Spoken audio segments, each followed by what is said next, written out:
वरळी सीफेसहून आपल्या प्रतिनिधी प्रणिता मारणे आपल्या सोबत आहेत। प्रणिता, वरळी सीफेसची काय स्थिती आहे? तिकडे पाऊस आहे का आता?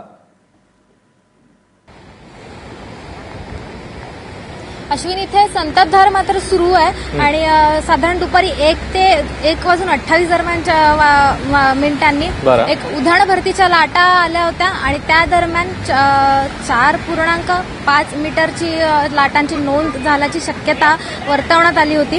पावसाची संततधार सुरू आहे आणि अजूनही लाटा उसळत आहेत, मात्र येत्या 2 तासामध्ये त्या लाटा कमी होण्याची शक्यता आहे। अश्विन, प्रणिता, त्यासोबतच त्या ठिकाणच्या ट्रॅफिकची काय स्थिती आहे? तिकडे वाहतूक कशा प्रकारे सुरू आहे?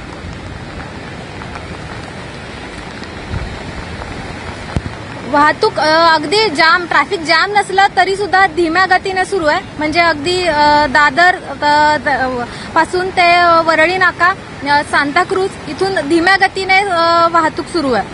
अश्विन, प्रणिता, या सगळ्या संदर्भातले अपडेट्स घेतच राहू। तुर्तास धन्यवाद या सगळ्या माहितीबद्दल। तेव्हा वरळी सीफेस परिसरातली दृश्य आपल्या प्रतिनिधी प्रणिता आपल्या सोबत होत्या। हाय टाईड होतं दुपारी आणि त्याचवेळी काही लाटा उसळल्या खऱ्या, मात्र पावसाचा वेग तुलनेने कमी होता। त्याच्यामुळे जी शक्यता व्यक्त करण्यात येत होती की पाणी जास्त प्रमाणात तुंबेल, तसं काही सध्या तरी झालेलं दिसत नाही। मात्र रेल्वे ट्रॅकचा खोळंबा आपल्याला कायम दिसतोय, कारण सायन्स स्टेशनवर अजूनही पाणी आहे। जरी ते ओसरायला लागलं असलं तरी पूर्णपणे ट्रॅक जे आहेत ते अजूनही दिसत नाही आहेत। त्यामुळे ट्रेन अतिशय संथ गतीने सुरू आहेत।